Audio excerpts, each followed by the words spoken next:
이 시간에는 이제 성장을 위한 첫걸음 두 번째 시간입니다. 제목이 모든 그리스도인들은 어떻게 구원받는가를 알아야 한다. 이렇게 정했습니다. 자, 지금 우리가 다루고 있는 책은 린턴 스미스 주니어 목사님이 쓴 책입니다. 성장에 위한 첫걸음. 거기서 지난 시간에 모든 그리스도인들은 구원받았다는 것을 알아야 된다 했고, 오늘은 어떻게 구원받는가를 알아야 된다라는 이제 제목으로 이제 말씀을 좀 정리를 나누려 합니다. 자, 주 예수 그리스도를 믿는다는 게 무엇인가? 자, 이런 질문을 한번 던져본다면 어떻게 답변하시겠습니까? 주 예수 그리스도 믿는다는 그 말은 단순하게 하나님께서 존재하신다는 사실을 믿는 것을 의미하지는 않을 것입니다. 물론 이제 하나님께서 계신다라고 하는 존재에 대한 믿음은 가장 기초적인 문제가 되겠죠. 자, 그런데 히브리서에는 뭐라고 말하냐? 11장 6절에 믿음이 없이는 하나님을 기쁘게 할 수 없다라고 말씀을 합니다. 그러니까 여러분들은 믿음을 갖고 있기 때문에 하나님을 기쁘게 하는 것이죠. 그렇죠? 자녀가 집에서 재롱을 떨고 아빠 엄마 이름 부를 때 부모는 기뻐합니다. 아무리 어린 아이라도 저 아빠 엄마가 나를 사랑한다는 걸 알기 때문에 그 아이는 웃고 재롱을 떨 때 부모는 기뻐하죠. 하나님께서 우리를 바라보실 때 우리 안에 믿음이 있는가를 보시고 믿음이 있을 때 우리가 어떤 처지에 있든 간에 우리를 보고 기뻐하신다고 하는 것입니다.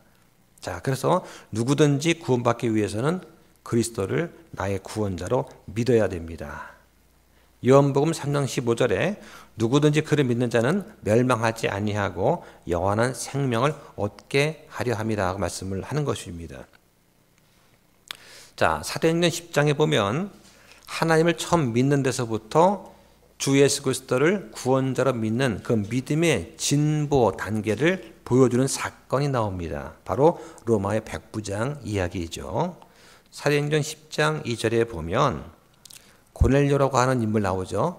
고넬료는 독실한 사람이고 자기의 온 집과 함께 하나님을 두려워하는 사람으로, 근데 그가 뭘 했냐면 백성한테 구제물을 많이 주고 하나님께 기도하더라, 이렇게 시작이 됩니다. 하나님을 두려워한다, 바꿔 말하면 하나님이 존재한다는 걸 아는 거예요. 그렇기 때문에 하나님께서 뭘 원하실까를 생각해 보니까 백성들이 막 가난하고 힘들어하니까 백성한테 내가 갖고 있는 구제물을 나눠준다. 그리고 기도를 또 많이 했어요.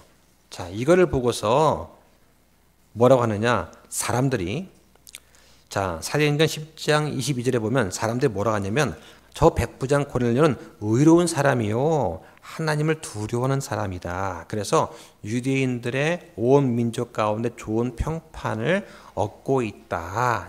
이렇게 평가를 하는 겁니다. 자, 사람들은 이 백부장을 의롭고 경건한 사람이라고 말한 거예요. 이건 사람의 관점입니다. 사람 보기에 저 백부장 고넬료는 의롭고 경건하다. 자, 그럼 이것만 가지고 그 구원 받을 수 있을까요? 자, 근데 이 고넬료는 기도를 했습니다. 가는 사람은 구제했습니다. 그리고 하나님을 알고 두려워했어요. 그리고 사람들한테 좋은 평판을 얻었습니다. 그런데 이때까지도 그는 여전히 잃어버린 자, 즉 구원받지 못한 사람이었습니다. 자, 한번 보실까요? 사도행전 10장 4절을 한번 보시죠. 자, 고넬료가 그를 바라보고 두려워하며 이르되 주여 무슨 일이니까 하므로 그가 고넬료에게 이르기를 내 기도와 내 구제가 올라와 하나님 앞에서 기억되었다 라고 말합니다. 기억되었다. 그러니까 천사가 말하는 거예요. 천사가 말하는 것은 너의 기도와 구제가 하나님께서 기억하신다. 자, 그런데 이때까지도 아직 고넬료는 자기의 죄를 씻음받지 못한 상태였습니다. 그런데 자, 그 밑에 35절 보시죠. 35절에 보면 모든 민족 가운데서 자신을 두려워하며 의를 향하는 자를 받아주신다는 것을 깨달았도다. 이거 좀 베드로가 말하는 고백이에요. 하나님은 사람을 외모로 판단하지 않으신다. 그러면서 자기를 두려워하고 의를 행하는 자를 받아주시는구나 하는 것이 이 베드로의 고백이죠. 자, 그런데 여기 보면 하나님을 두려워하고 의를 행하는 사람은 하나님께 받아들여진다는 것만 나와 있지 구원받는다고는 하지 않았습니다. 대신 고넬료는 복음을 받아들일 준비가 된 상태였습니다. 하나님께서는 하나님을 찾는 사람한테 보상해 주시는 분입니다. 이렇게 의롭고 독실하고 하나님을 두려워하고 막 찾고 하니까 하나님께서 어떻게 해요? 그 찾는 자들한테 보상해 주신다. 자, 어떻게 보상해 주셨느냐? 자, 백부장한테 어떤 일이 일어납니까? 베드로를 보내주시죠. 그래서 베드로를 통해서 복음을 증거하도록 합니다. 백부장이 이 복음을 전해들었을 때 백부장이 믿고 그리고 성령을 통해서 다시 태어나는 일이 생깁니다. 그때 즉시 영원한 생명을 선물로 받은 거죠. 이것도 즉시 받은 겁니다. 복음 듣고 한 몇 개월 정도 지난 다음에 뭐 이렇게 응답하고 그런 다음에 통과돼가지고 받은 게 아니고 그 즉시 영원한 생명을 선물로 받았다. 이 고넬료는 어떤 그리스도인들보다 더 경건했고 하나님이 존재하신다는 것을 사실을 믿었습니다. 근데 그런 지적인 믿음이 그를 구원시켜 주지는 못했어요. 백부장은 하나님의 은혜의 복음을 믿어야 했던 것이죠. 그래서 바울은 고린도 전서에서 뭐라고 말하냐? 교회 시대에서 구원받을 수 있는 유일한 방법이 하나 있는데 그게 뭐냐? 한번 보겠습니다. 고린도전서 15장 1절과 2절을 보시죠. 자, 함께 읽어볼까요? 시작. 형제들아, 또한 나는 내가 너희에게 선포한 복음을 너희에게 밝히 알리노니 너희 역시 그 복음을 받았고 그 가운데 서 있느니라. 너희가 만일 내가 너희에게 선포한 것을 기억하고 헛되이 믿지 아니하였다면 역시 그 복음에 의해 구원을 받았느니라. 자, 이렇게 말씀합니다. 자, 무엇으로 구원받습니까? 복음으로 받는 거예요. 하나님께서 존재하시는구나 하는 그러한 지식이 아니라 복음으로 구원을 받는 겁니다. 자, 그러면 성경의 다른 부분을 찾아가면서 복음이 무엇이냐 좀 더 보겠습니다. 자, 그 밑에 3절과 4절을 보겠습니다. 3절. 자, 시작. 나 역시 받은 것을 무엇보다 먼저 너희에게 전하였노니 그것은 곧 성경 기록대로 그리스도께서 우리 죄들로 인해 죽으시고 묻으셨다가 성경 기록대로 셋째 날 다시 일어나시고 합니다. 자, 나 역시 받은 것. 받은 게 뭡니까? 복음이에요. 나 역시 받은 이 복음을 무엇보다 먼저 너희한테 전했다. 그게 뭐냐? 성경 기록대로, 물론 구약 성경이죠, 이때는.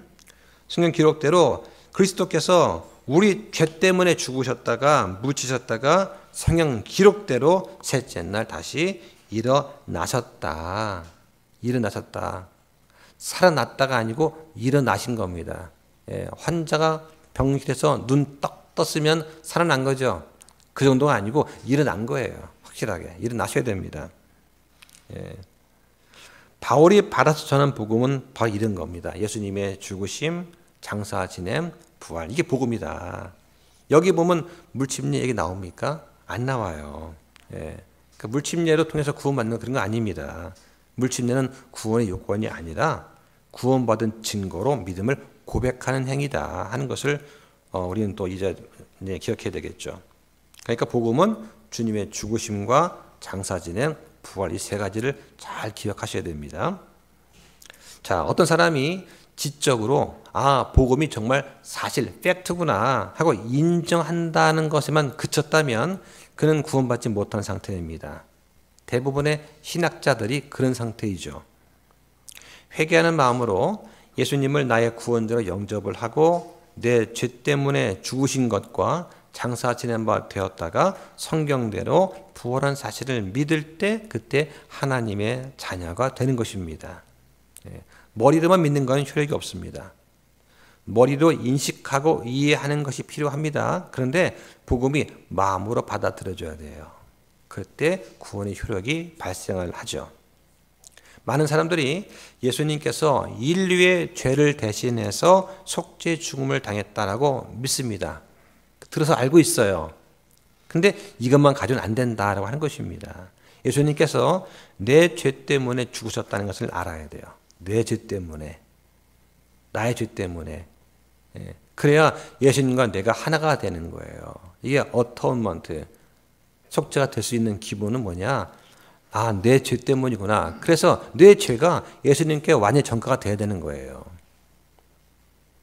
자, 어떻게 구원받는가에 대해서 더 참 이해하기 위해서 우리가 회심의 3단계 과정을 한번 보려고 합니다. 첫 번째는 뭐냐?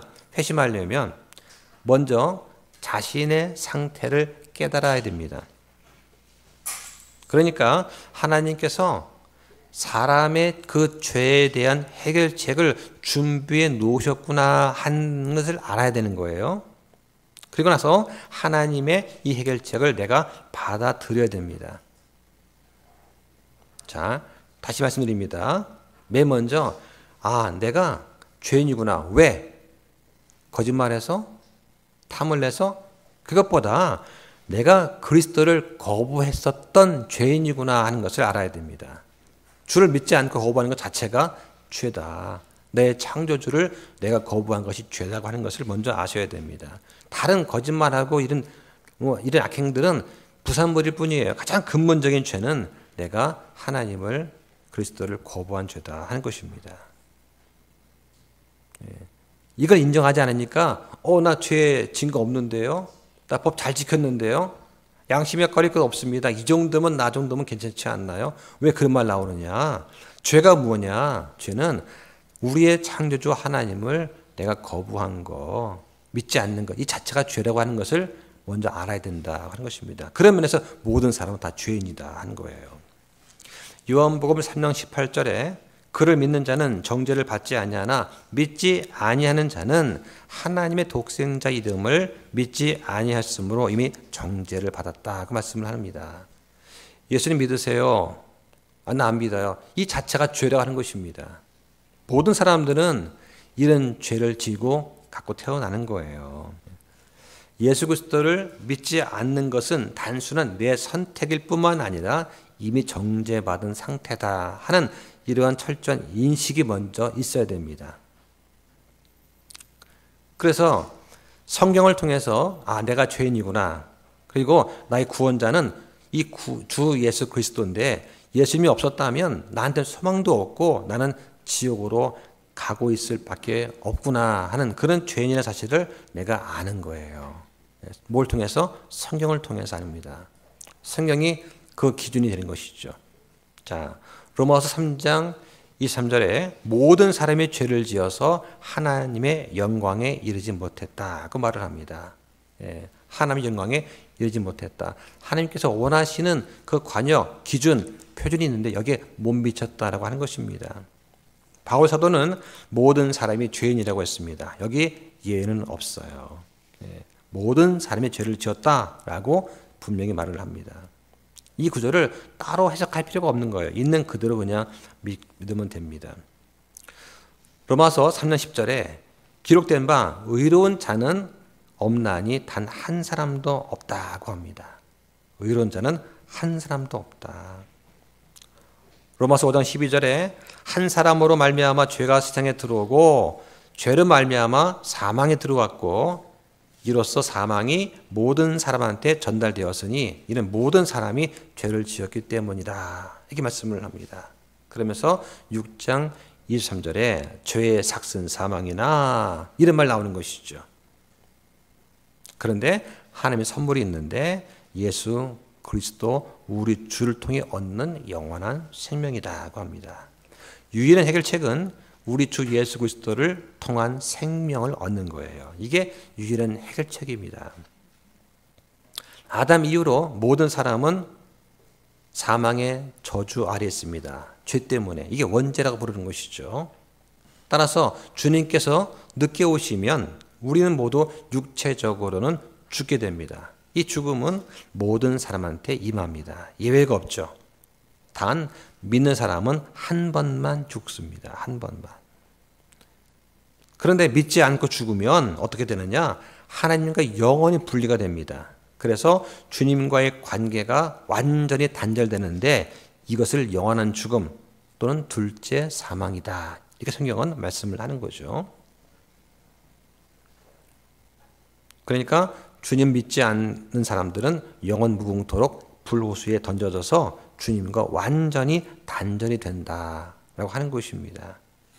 하지만 믿게 되면 우리의 영이 살아나는 새로운 출생을 겪게 됩니다. 자, 그러면 잃어버린 죄인의 상태가 어떠하냐 말해주는 구약의 성경이 있습니다. 전도서 7장 20절에 보면 선을 행하고 죄를 짓지 않는 의인은 땅 위에 하나도 없다고 말씀을 합니다. 예레미야 17장 9절에 마음은 모든 것보다 거짓되고 극도로 사악하다 라고 합니다. 누가 그것을 알 수 있겠느냐라고 하는 거예요. 이사야서 64장 6절에 보면 우리는 다 부정한 물건 같고 우리의 모든 의인은 더러운 누더기 같다 라고 말씀을 하는 것이죠.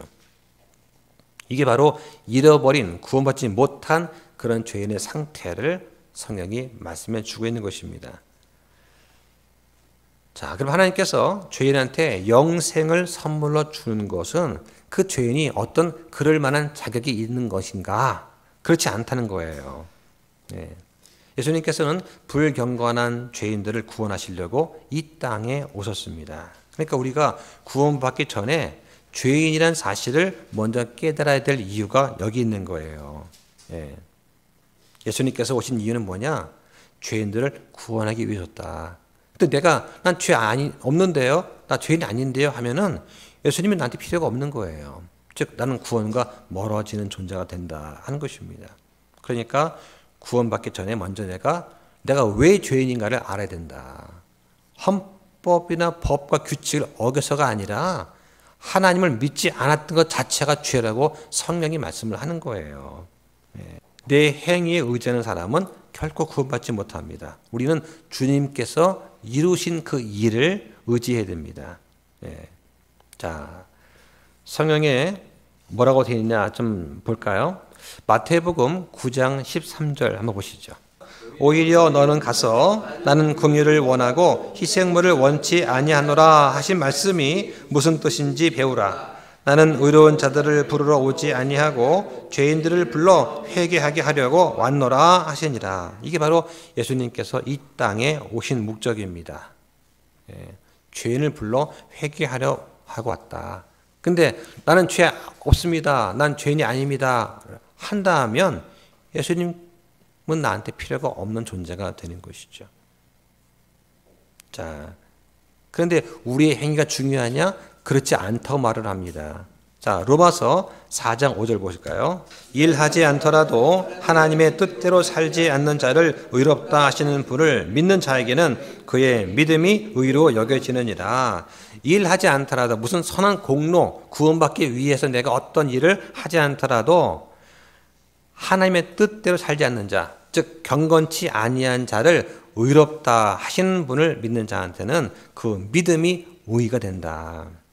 자, 로마서 5장 6절에 보니까 우리가 아직 힘이 없을 때에 그리스도께서 정해진 시기에 뭐라고 합니까? 경건치 않은 자들, 즉 하나님의 뜻대로 살지 않는 자들 또는 하나님의 성품을 갖지 못한 자들을 위해 죽으셨다. 아직 힘이 없을 때, 즉 우리가 죄인이었을 때, 우리 힘으로 우리가 구원할 수 없을 그때에 그리스도께서 내 죄 때문에 나를 위해 죽으셨다라고 하는 거예요. 사람은 나쁜 짓을 했기 때문에 구원받지 못한 상태가 된 것이 아닙니다. 오히려 반대로 구원을 받지 못한 상태이기 때문에 계속해서 나쁜 짓을 하는 것이죠. 자, 누가복음에 보면 아주 다른 배경을 가진 구원받지 못한 두 사람의 예가 나옵니다. 똑같이 구원받지 못한 사람인데 한 사람은 자기 의로 충만하고 한 사람은 자기 죄를 고백하는 인물이 나와요. 자, 누가복음 18장 보시죠. 누가복음 18장 10절부터 보시면 여기 보니까 두 사람이 이제 기도하러 성전에 올라갑니다. 한 사람은 바리새인이고 한 사람은 세리예요. 예, 바리새인이 기도를 어떻게 합니까? 자기가 홀로 서서 기도합니다. 하나님이여, 내가 다른 사람들 곧 착취하는 자들과 불의한 자들과 간음하는 자들과 같지 아니하고 더구나 이 세리와도 같지 아니함을 감사합니다. 다시 말하면 이 세리가 어떤 인물이냐 하고 이 바리새인은 판단하고 정죄한 거예요. 이 세리 같은 자와도 내가 같지 않은 것을 내가 감사하나이다. 그러면서 일주일에 난 2번씩 금식을 하고 내가 소유한 것들을 11조를 바칩니다. 그러니까 바리새인처럼 자기 의를 선포하는 사람은 하나님 앞에서 나의 행위가 정당합니다. 난 옳은 사람입니다. 선포하는 것이죠. 근데 똑같이 구원받지 못한 가난한 세리는 뭐라고 합니까? 거기 13절에 보니까 멀리 서서 눈을 감이 들어서 하나님을 울어보지 못하고 가슴을 치며 말합니다. 하나님이여, 죄인인 내게 긍휼을 베푸소서 라고 하는 것이죠. 예. 바리새인은 자기 의에 충만해서 나는 정당합니다. 나는 의롭습니다. 세리는 가슴을 치면서 나는 죄인입니다. 나를 불쌍히 여겨주소서라고 하는 것이죠. 예. 그러니까 우리가 전도할 때 어때야 돼요? 예. 우리 모든 죄인입니다. 죄의 대가는 사망입니다. 선포할 때 내가 죄인입니다. 나 구원받고 싶어요. 이렇게 말한다면 얼마나 좋을까요? 예. 대부분 그렇지 않단 말이죠. 내가 왜 죄인이냐? 난 죄 없다. 나만큼 의인 나오보라 그래. 사람의 힘으로 검증한다고 해서 세웠던 국회의원들이 어떻습니까? 다 추악하게 다 드러나죠. 조사하면 다 나와요. 깨끗한 인물이 없습니다. 예. 근데 하물며 주님 앞에서 사람은 어떨까요? 예. 예수님 뭐라고 하십니까? 14절에 저 사람이 아니라 오히려 이 사람 세리가 의롭다고 인정받고 자기 집으로 내려갔느니라. 이렇게 말씀을 하시는 것이죠.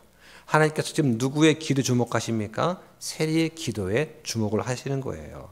자기 죄 때문에 마음이 상하고 내가 주 앞에서 잃어버린 바 된 죄인이라고 하는 사실을 고백하고 긍휼을 구했기 때문이다 라고 하는 것이에요. 아무리 내가 선하고 훌륭하다 하는 생각이 들더라도 지옥에 갈 수밖에 없는 죄인의 사실을 사람들은 깨달아 알아야 됩니다. 네. 정직한 사람이라면 그리스도 없이는 누구도 소망이 없다는 사실을 성경에서 쉽게 확인할 수가 있습니다. 에베소서 2장 12절 한번 보실까요? 2장 12절 보니까 그때 너희는 그리스도 밖에 있었고 이스라엘 연방 밖에 있던 외인들이며 약속의 언약에서 분리된 낯선 자들이요 세상에서 수망도 없고 하나님 밖에 있던 자들이었다. 자, 이게 이방인들의 상태였죠. 예. 그리스도가 없으니까 누구도 소망이 없는 거예요. 더구나 진노의 자녀였습니다. 자, 에베소서 2장 1절 보세요. 2장 1절, 2절, 3절 보면은 범법, 즉 율법을 어긴 것, 죄들, 하나님과 관계에서 실패한 나머지 죄를 진 죄인들, 그죠? 그 죄들 가운데서 죽었던, 즉 하나님과 분리되었던 너희를 하나님께서 살리셨도다. 이렇게 말합니다. 그러면서 2절과 3절에 지나간 때에는 너희가 이랬다. 어떻습니까? 진노의 자녀였다라고 우리의 신분과 상태를 말해주잖아요. 그죠? 자, 그러니까 회심하려면 첫 번째가 뭐가 돼야 되느냐? 내가 죄인이구나. 내 상태를 처절하게 깨닫고 알아야 된다고 하는 것입니다. 그렇게 전도할 때도 첫 번째가 뭐가 중요하냐? 내가 죄인인 것을 먼저 깨달아 알도록 도와줘야 돼요. 네. 죄인인 것을. 네. 우리는 예수님이 없으면 구원받지 못해 영원히 불호수에 들어갈 수밖에 없는 죄인인 거 내가 인정합니다. 이 말 나올 때까지, 인정할 때까지 계속 내가 왜 죄인인가를 이해하도록 도와줘야 돼요. 예. 너 이거 했잖아. 꾸짖는 것이 아니고 성경에 이렇게 되어 있습니다 하면서 이걸 비춰볼 때 어떻습니까? 난 죄인이군요. 맞습니다.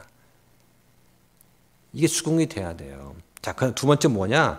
하나님께서 이 죄에 대한 해결책을 내놓으셨는데 이걸 우리가 알아야 된다. 바로 그분의 아들 예수 그리스도가 흘린 그 피, 이 피가 유일한 해결책이라고 하는 것입니다. 사람들은 흔히 구원받으려면 뭔가를 내가 해야 된다라고 생각을 하지만 그러나 정작 구원받기 위해서 우리가 믿는 것 외에는 행위를 통해서 할 수 있는 게 아무것도 없습니다. 우리가 할 수 있는 유일한 것은 뭐냐? 믿고 받아들이는 그것은 우리가 해야 돼요. 근데 그 외의 것은 아무것도 필요가 없다.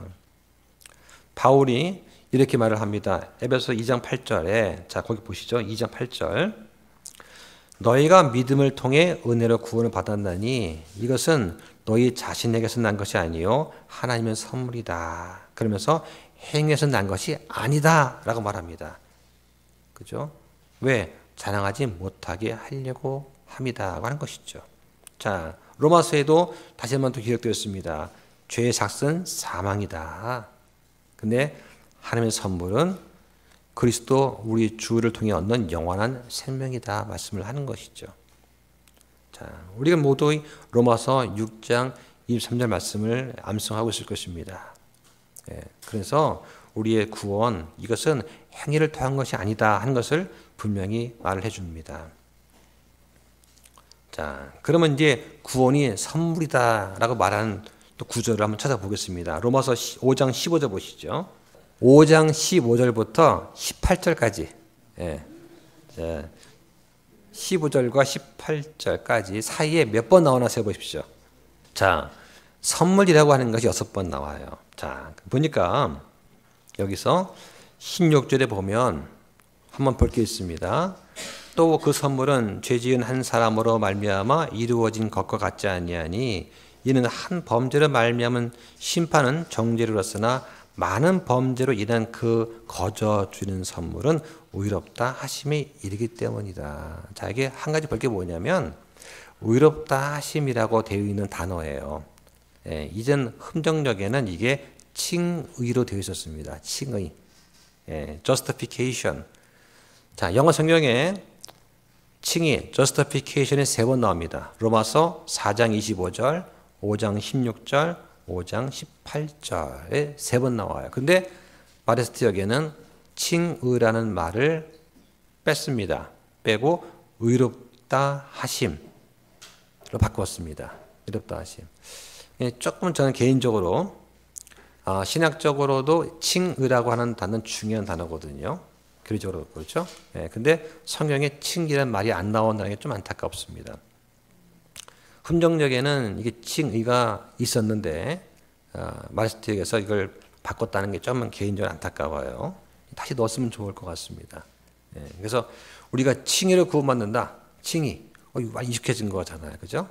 근데 그 말이 없다는 게 조금 아쉽고 영어로는 justification 자, 이렇게 되어 있습니다. 자, 그 3가지를 한번 잘 보시면 좋겠습니다.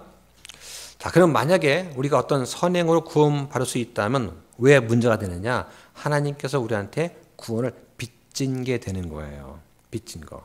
자, 우리가 만약에 어떤 공장에서 일을 한다. 그러면 일을 했으면 일한 대가, 그 삭은 우리 마땅히 받아야 될 것이죠. 우리 행위니까. 그렇죠? 근데 그러면 공장 주는 종업원한테 그 월급을 빚진 겁니다. 갚아야 되니까요. 그렇죠? 만약 우리가 행위를 구원받았으면 그러면 하나님께서는 우리한테 빚진 것이 되는 것이죠. 근데 그렇지 않습니다. 구원은 행위를 통한 것이 아닙니다. 행위를 통하게 되면 구원은 값없는 은혜가 되지 못하고 마땅히 받아야 될 삭시 되는 것입니다. 은혜는 하나님께서 값없이 주신 측량할 수 없는 선물이다 하는 것을 우리는 잘 기억하고 있을 것입니다. 그래서 로마서 4장 4절과 5절에 보면 일하는 자한테는 품삯이 은혜로 여기지 아니하고 빚으로 여겨지지만 이런 말씀 나오는 거죠. 그런데 5절에 일하지 않더라도 하나님의 뜻대로 살지 않는 자를 의롭다 하시는 분을 믿는 자에게는 이것도 원래 이제 칭이죠. 한 자에게는 그의 믿음이 의로 여겨지느니라 라고 하는 것입니다. 자, 이런 구조를 통해 볼 때 믿음으로 예수 그리스도를 우리가 받아들이는 것을 뭐라고 부르냐? 복음에 순종한다. 이게 부르는 거예요. 복음에 순종한다는 말은 믿음으로 예수 그리스도를 받아들인다는 것과 같은 개념입니다. 자, 이런 개념이 로마서 10장에 나옵니다. 로마서 10장 16절 한번 보실까요? 로마서 10장 16절. 그러나 그들이 다 복음에 순종하지는 아니하였나니 이사야가 이르기를 주여 우리가 전한 것을 누가 믿었나이까 하느니라. 자, 이사야는 지금 고난 받는 종에 의한 이런 구원의 메시지가 거부당할 것이다 하는 것을 지금 예언하는 그런 메시지가 되겠죠. 우리는 주 예수 그리스도의 그 완성된 사역을 믿음으로써 복음에 순종하는 것입니다. 예수님께서 이루신 그 일을 우리가 믿는 것을 복음에 순종한다 부르는 거예요. 이것은 성경에서 뭐라 말하냐? 값없이 주어지는 선물이다. 이건 어떤 대가를 지불할 수가 없는 것입니다. 그래서 구원에 대해서 다른 종교는 뭐뭐를 하라, 뭐뭐를 하라고 말하지만 하나님은 뭐예요? 다 이루었다. 다 이루었다라고 말씀을 하시는 겁니다. 그러니까 예수님께서 십자가에 돌아가실 때 구원의 사역은 완성된 겁니다. 요한복음 19장 30절에 예수님께서 식초를 받으신 뒤에 이르시되 다 이루었다 하시고 머리를 숙이시며 숨을 거두셨습니다. 그래서 이 교회 시대에서 구원을 위한 하나님의 유일한 계획이 뭐냐? 바로 예수 그리스도의 흘리신 보혈을 믿는 그 은혜를 우리가 입는 거예요. 자, 그러면 구원은 그냥 주어진 은혜다. 이걸 우리가 좀 더 이해하기 쉽게 하면 어떻게 하느냐. 은혜가 뭐냐. 아까 제가 말씀드렸죠. 자, 옆 사람한테 한번 옆에 있는 펜을 한번 들어서 한번 줘보세요. 펜을 딱. 그리고 다른 사람이 펜을 한번 받아보십시오. 펜을 줬을 때 받는 거. 이게 은혜 받는 거예요. 선물을 받는 거예요. 그러니까 구원의 선물, 믿음의 선물을 받아들일 때 뭐 대가를 치르고 어떤 행위를 해 받는 것이 아니고 그냥 주면 받으면 되는 거예요. 이렇게 쉽고 간단한 것입니다. 근데 우리 어떻습니까? 뭘 주면 어떻게 그냥 받을 수 있나? 대가를 치러야지 라고 하는 것입니다. 그래서 어떤 영상에 보니까 유튜브에서 미국 사람인데 실험을 한 거예요. 실험을. 뭐냐면 한국에 와서 한국 사람들한테 길 지나가시면서 묻습니다.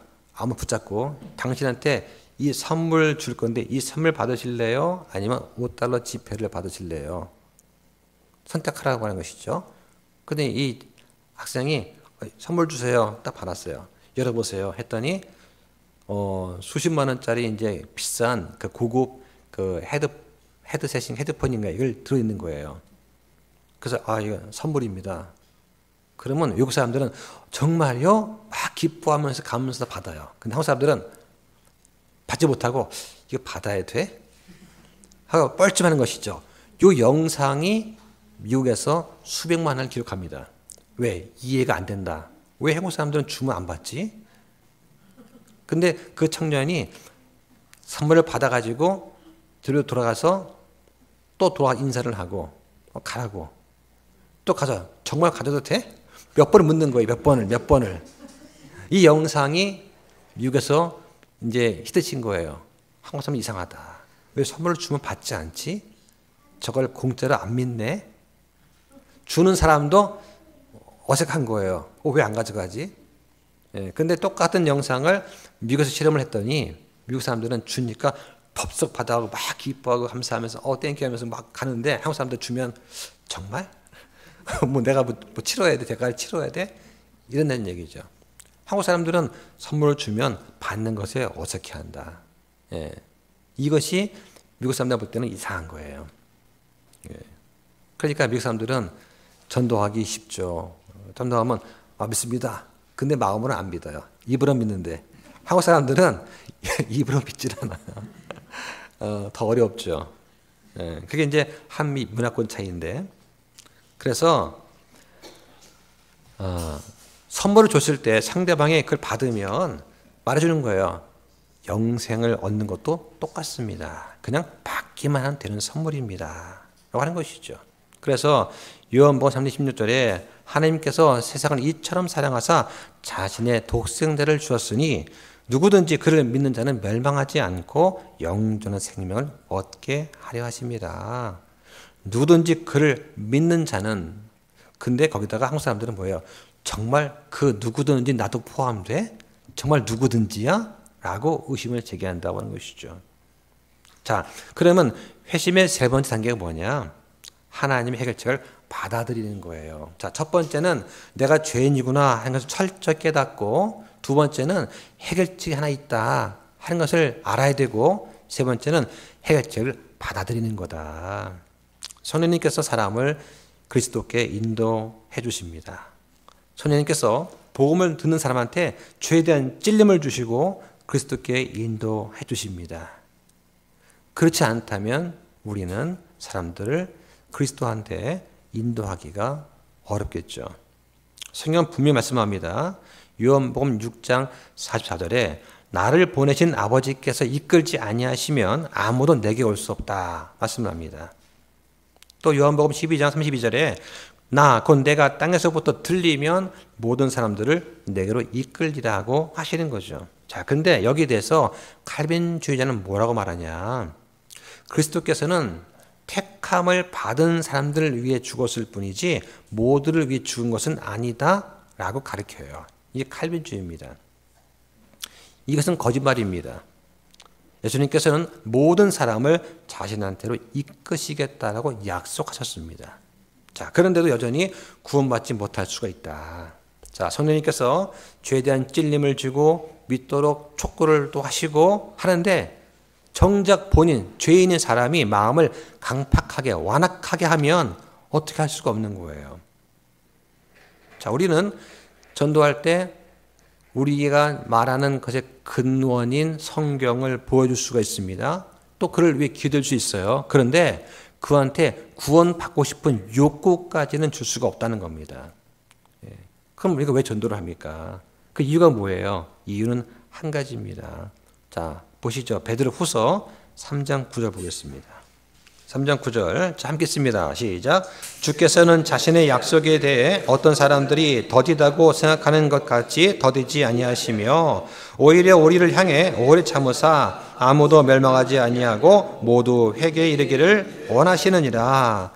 약속에 대해 어떤 약속입니까? 예수님의 재림의 약속이죠. 그 약속에 대해서 더디다고 생각하는 것 같이 더디지 아니하시며 오히려 오래 참으시는 거다. 그래야 모든 사람이 회개에 이르기를 원하기 때문이다 라고 하시는 겁니다. 또 계시록에도 말씀합니다. 22장 17절에 성령과 신부가 말씀하시기를 오라 하시는도다. 듣는 자도 오라 할 것이요 목마른 자도 올 것이요 누구든지 원하는 자는 와서 값없이 생명수를 취하라고 말씀을 하는 거예요. 값없이 누구든지 오라고 하는 겁니다. 자, 그러면 이제 회개에 대해서 좀 말씀을 드렸습니다. 회개.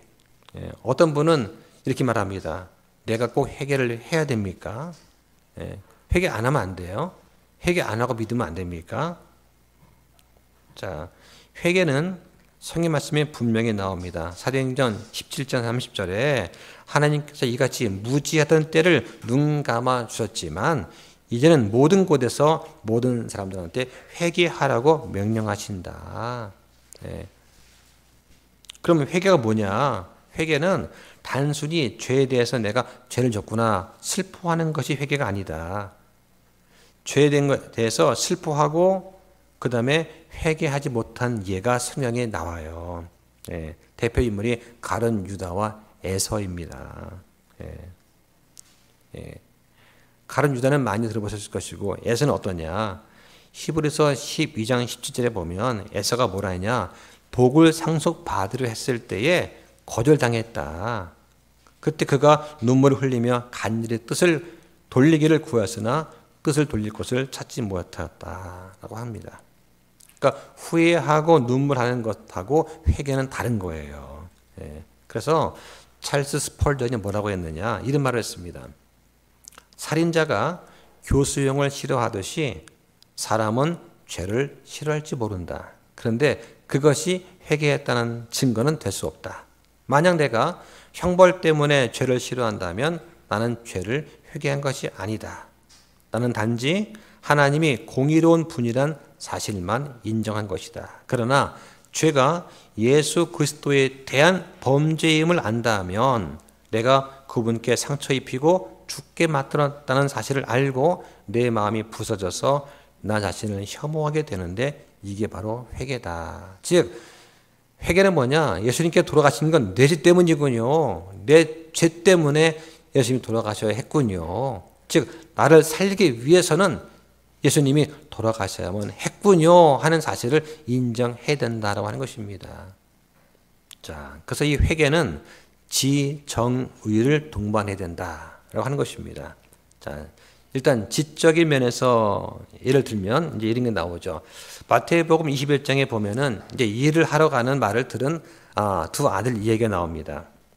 21장 29절에 보면은 그가 응답하여 이르되 가지 않겠습니다 하고는 그 뒤에 뜻을 돌이켜서 갔다. 이런 말이 나오죠. 누가 돌이킵니까? 첫째 아들이죠. 첫째 아들이 저 안 갈래요 하다가 뜻을 돌이켜서 갔습니다. 둘째는 그 정반대가 되겠죠. 자, 이 내용도 이제 개역 성경에는 반대로 되었습니다. 둘째 아들이 거부했다 간 걸로 되어 있어요. 그래서 이제 지적인 면이 뭐냐? 지적인 면은 회개하고 자기의 마음을 생각 돌이키는 것. 그죠? 이게 지적인 면이라면 감정적인 면은 뭐냐? 죄에 대해서 슬퍼하는 것입니다. 슬퍼하는 것. 고린도후서 7장 9절에 보면 내가 기뻐함은 너희가 근심했기 때문이 아니요 오히려 너희 근심함으로 회개하게 되었기 때문이라. 이런 말씀을 하죠. 누가복음 18장 13절에 보면 세리가 자기의 가슴을 치면서 마음의 슬픔이 가득했습니다. 누가복음 7장 38절에 보면 예수님께 향유를 부은 여인은 문자 그대로 자기의 눈물로 예수님의 발을 씻겼죠. 그러니까 자기의 어떤 죄에 대한 슬픔과 회개 때문에 구원에 이르게 된 것입니다. 그럼 감정이 얼마나 있어야 됩니까? 눈물이 막 폭포처럼 흐를 수도 있고 단 한 방울의 눈물도 흐르지 않을 수가 있습니다. 어떤 감정적인 변화는 그냥 마음속에만 있을 수 있어요. 자, 그래서 스펄전이 뭐라고 했느냐? 죄인은 머리만 있는 것이 아니라 마음도 갖고 있다. 죄인은 이성만 있는 게 아니라 감정도 있다. 우리는 이 둘 다에 호소해야 된다. 어떤 죄인이라도 감정이 움직이기 전에 회심하는 법은 절대 없을 것이다. 이런 말을 또 했어요. 그러니까 지적인 면으로 회개하고 감정적인 면으로도 회개된다. 자, 그 다음에 이제 세 번째가 의지적인 면이에요. 회개한다는 말 자체의 뜻은 뭐냐? 돌아선다는 뜻입니다. 그러니까 내가 가던 그 길에서 잘못됐구나 생각만 하다가 머문 것이 아니라 실제로 돌이켜서 하나님께로 가는 것이죠. 또 성경에는 하나님께 죄를 고백하는 것에 대해서도 이야기가 나옵니다. 로마서 10장 10절에 사람의 마음으로 믿어 의에 이르고 입으로 시인하여 구원에 이른다. 그러니까 마음으로 믿고 입으로도 시인할 수 있어야 됩니다. 내가 마음으로 믿는데 시인은 못하겠어. 이거 잘못된 것입니다. 그럴 수는 없어요. 그러면서 로마서 10장 13절에 누구든지 주의 이름을 부르는 자는 구원을 받는다고 말씀을 합니다. 우리가 회개할 때 구원을 얻으러 죽게 나온 죄인을 예수님께서 내어 쫓겠다는 말씀은 성경에 결코 나오지 않습니다.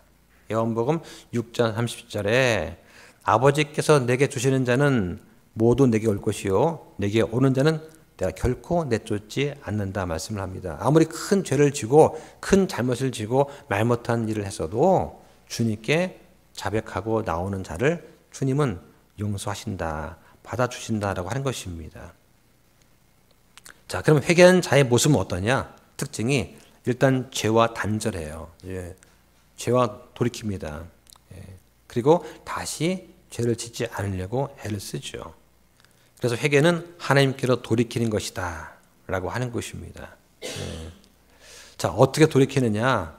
요엘서 2장 13절에 보면 너희 옷을 찢지 말고 너희 마음을 찢으며 주 너희 하나님께로 돌아설지어다. 이렇게 말씀을 합니다. 자, 그래서 기억할 것이 뭐냐? 믿음의 회개와 고백은 동시에 발생하는 겁니다. 동시에. 자, 내가 오늘 믿기만 하고 회개는 다음에 할게. 이거 안 되는 것입니다. 내가 믿긴 했는데 예수님을 내 구원자로 고백하는 그곳은 내가 다음에 할게요. 이것도 그럴 수 없다라고 하는 것입니다. 자, 정리 좀 하겠습니다. 자, 누구를 막론하고 핵심은 뭐냐? 하나님을 믿는 것이 가장 중요한 것입니다. 우리가 받은 이 구원의 근거와 확신은 어디 있느냐? 하나님 말씀에 있는 거예요. 말씀에. 그래서 믿음은 들음에 의해 오고 들음은 하나님 말씀에 의해 온다라고 하는 것입니다. 자, 성경에 보면은 말씀을 전했을 때 이 말씀을 사람의 말로 받지 않고 하나님 말씀으로 받은 그런 사람들이 있습니다. 이게 데살로니가 교회의 사람들이죠. 자, 그 결과 이 데살로니가 교회에는 성령의 큰 부흥이 있었습니다. 자, 그래서 우리는 이제 설교하죠. 또 복음 선포합니다. 이게 프리칭인데, 자, 이게 어떤 것이냐? 잃어버린 자들한테 말씀을 알려주는 주요한 수단이다. 그러니까 강단에서 하는 것뿐만 아니라 길에서 또는 가정에서, 직장에서 동료한테, 친구한테 내가 복음을 프리칭, 선포하는 것은 이건 아주 중요한 거예요. 왜냐하면 하나님께서 전도의 어리석은 것으로 믿지 않는 자를 구원하는 걸 기뻐하셨다. 자, 이렇게 말씀이 나오는 것입니다.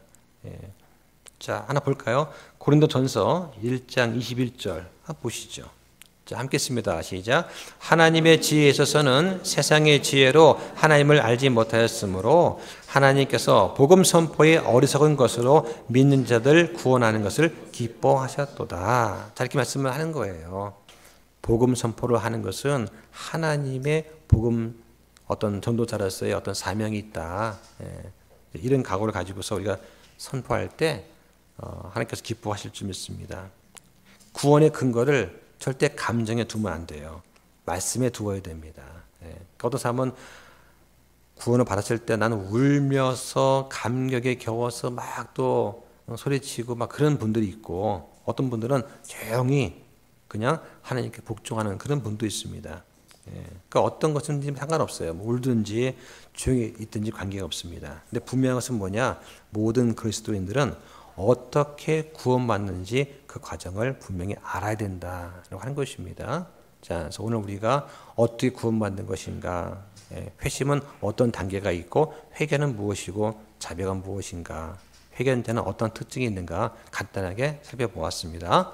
자, 여기까지 하겠습니다. 기도하겠습니다.